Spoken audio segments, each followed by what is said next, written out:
Hello, I'm Mario Toneguzzi, taking care of business on Canada's Podcast Network. Joining me today is Marie-France Benoit, who is Director of National Insight and Innovation for Avison Young. Thanks for joining us today, Marie. Thank you, Mario. Well, let's talk about the latest Vitality Index that Avison Young puts out all the time that looks at the foot traffic in different centers across Canada. Tell me what the latest index tells us about what happened during Boxing Day in Canada. Yes, thank you. So our latest data on retail foot traffic that just came out is the traffic on the specific day of December 26th. We thought it would be interesting, it's barely a week ago, to see if Boxing Day is just as popular, if it's gone back to pre-pandemic levels. And so what the stats is showing is that when we compare the foot traffic in the 6 major markets in 2022 to 2019, we're slightly up nationally to 8.6%.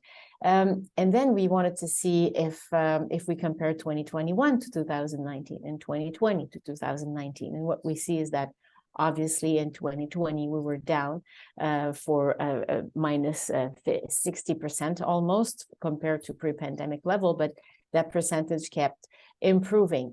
So what we see in across the 6 major markets is a constant improvement year over year, so that 2022 is either close to 2019 levels for that specific day, or superior, especially in Edmonton, in Calgary. So we don't know if the foot traffic will translate into conversion rate or like more sales at the register, but we know that the economy in Edmonton and Calgary, consumers are very confident this year. The one exception is the Vancouver market, as you can see on the chart that we shared with you on the stats, but that is most like probably due to the extreme weather condition that plagued the holiday season retail shopping for Vancouver with the storm. So Vancouver had the improvement in 2020, 2021, but 2022 just stayed minus 40% compared to minus 30%, sorry, compared to pre-pandemic levels.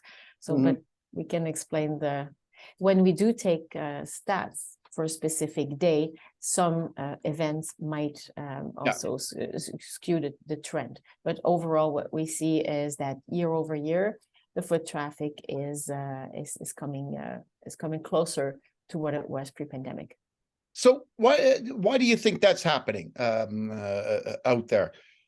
Oh, well, we have seen in the last week before Christmas, we've seen that in-person shopping is back. When we look at the more long-term data for the last year, let's say, we see that online sales are still an important share of total sales, but they've plateaued, and so people are back.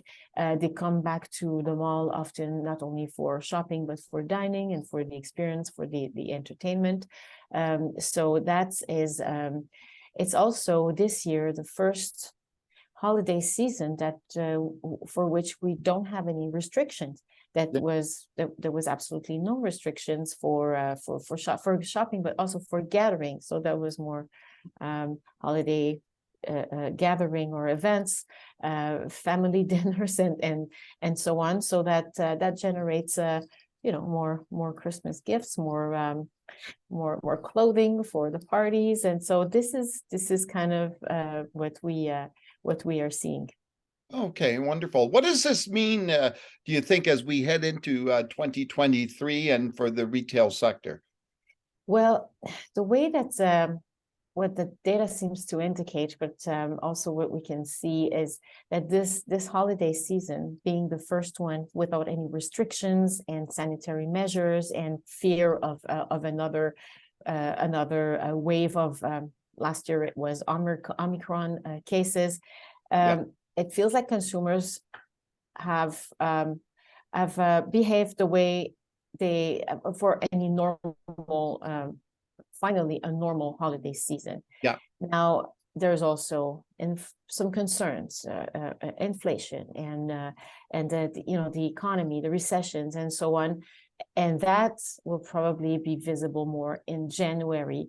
When in January consumers do tighten their belt after the holiday season, but it seems like this holiday season very few compromises were made, and the compromise will be more in the weeks coming forward, when all the more negative economic news are starting to maybe have an impact.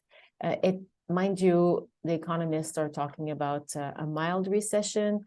Unemployment is low, so people are not afraid to lose their jobs. But we hear about a lot of layoffs in the tech sector, and that's very visible, even though the tech is not half of the jobs. But it's still a tight labor market. But there are different things, the high interest rates and the inflation and so on, that the situation will be quite different in early 2023 than it was in December 2022 in terms of shopping. Mm-hmm.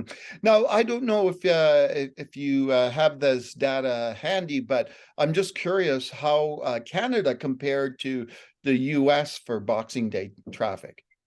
I did not prepare these stats for the US. I would suspect that it's a similar trend, okay.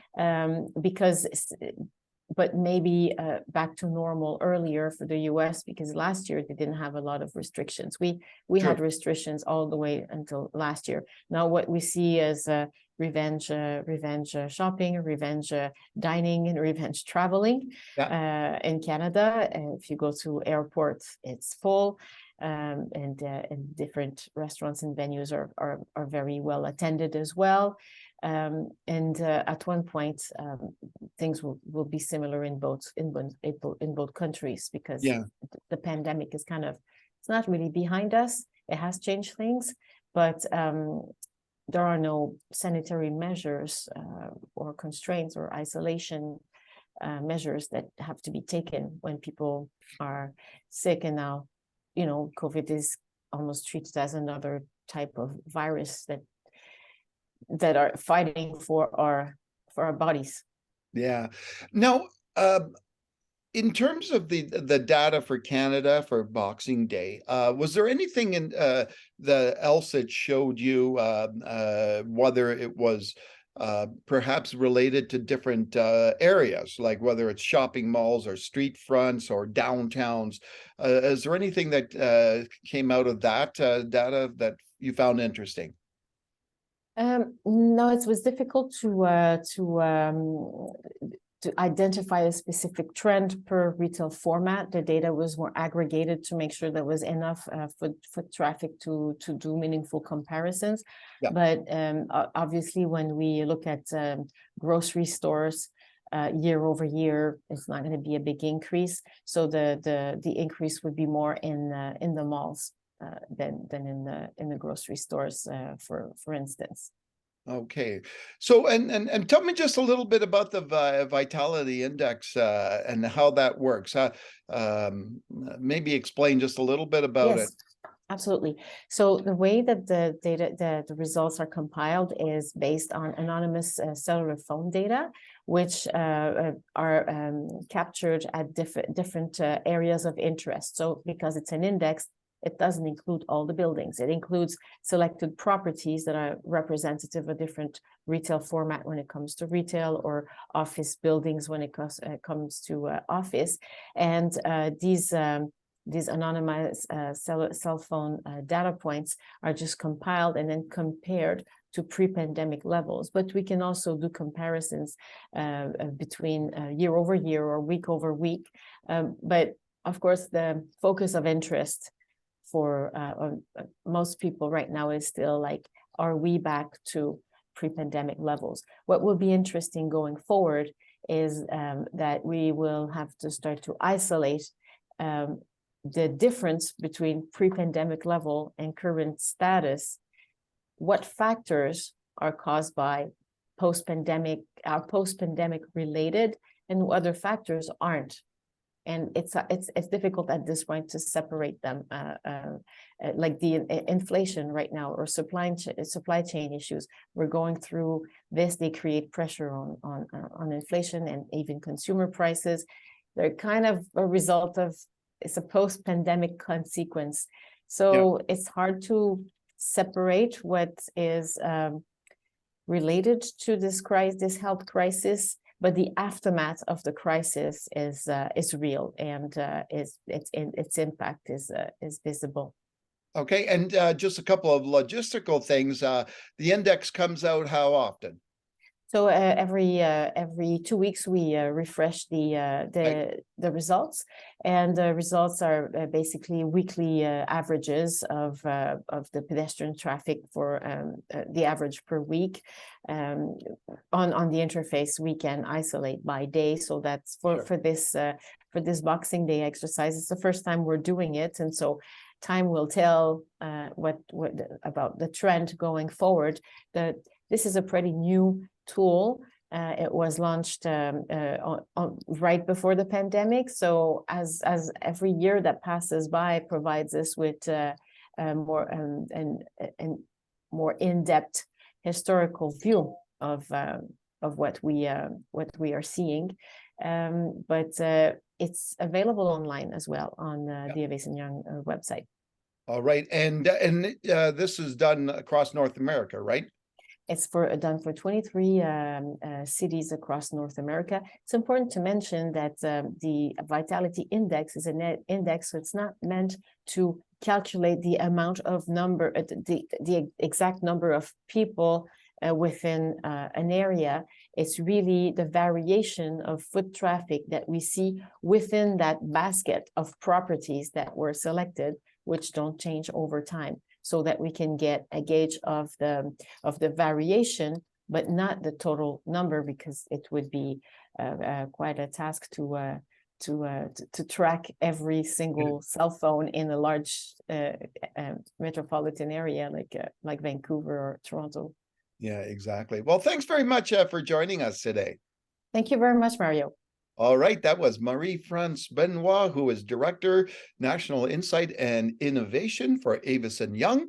I'm Mario Toneguzzi, taking care of business on Canada's Podcast Network. Thanks for joining us today.